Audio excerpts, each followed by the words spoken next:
السلام علیکم ورحمۃ اللہ وبرکاتہ۔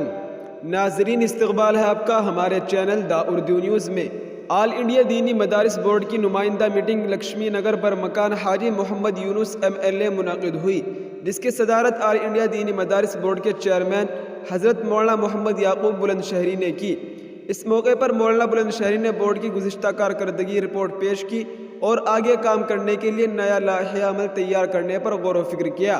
مولانا بلند شہری نے خطاب کرتے ہوئے کہا کہ ملک بھر کی ہر مسجد میں دینی مکاتب قائم ہونے چاہیے تاکہ مسجد کے اطراف کے بچے محلے کی مسجد میں اپنی دینی تعلیم حاصل کر سکے، اور مسجدوں کے تمام ائمہ و مؤذنین کی تنخواہوں میں اضافہ کیا جائے تاکہ ائمہ و مؤذنین اپنے تمام اخراجات آسانی کے ساتھ پورے کر سکے۔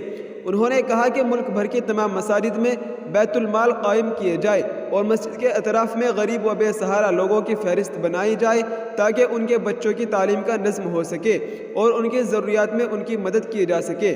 جی ہاں ناظرین، مولانا بلند شہری نے مسلمانوں کے گرتے ہوئے دینی تعلیمی معیار پر افسوس کا اظہار کرتے ہوئے کہا کہ مدارس میں تعلیم حاصل کرنے والے بچوں پر بھی فیس رکھی جائے، چاہے وہ کم ہی ہو۔ جو لوگ بنا فیس دیے بچوں کو پڑھاتے ہیں وہ بچوں کی تعلیمی کمیوں پر سوال نہیں کرتے، اس لیے تعلیمی معیار گرتا جا رہا ہے، اور جو لوگ فیس دے کر اپنے بچوں کو پڑھاتے ہیں تعلیمی کمیوں پر سوال کرتے ہیں تو اس سے ہماری کمیاں دور ہو جاتی ہے اور تعلیمی معیار بھی بلند ہوتا ہے۔ انہوں نے کہا کہ ہمیں اپنے بچے و بچیوں کو تعلیم یافتہ بنانے کے لیے اپنے تعلیمی ادارے بنانے ہوں گے اور اپنے بچے و بچیوں کی بیاہ شادیاں سنت کے مطابق سادگی سے کی جائے۔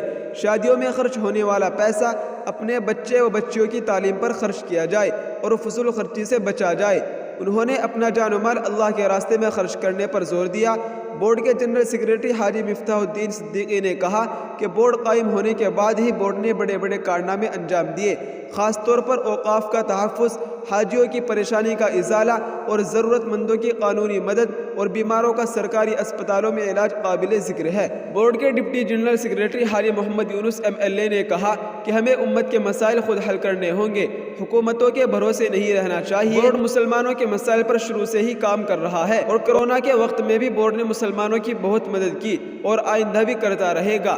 بورڈ کے خزانچی مولانا محمد قاسم رحیمی، محتمم مدرسہ تعلیم القرآن RK پورم نے کہا کہ اس وقت حالات بہت خراب ہے، ان حالات میں مدارس، مساجد اور تنظیموں کی حفاظت کے لیے کام کریں اور اپنی نسلوں کی حفاظت کے لیے کوئی لائحہ عمل تیار کیا جائے۔ بورڈ کے اہم رکن مولانا محمد انور مفتاحی نے کہا کہ ہمیں متحد ہو کر کام کرنے کی ضرورت ہے، حالات آتے جاتے رہتے ہیں، پریشان ہونے کی ضرورت نہیں ہے، اپنے بچوں کو دینی و عصری دونوں تعلیم دلائے اور بچوں کو آگے بڑھائے۔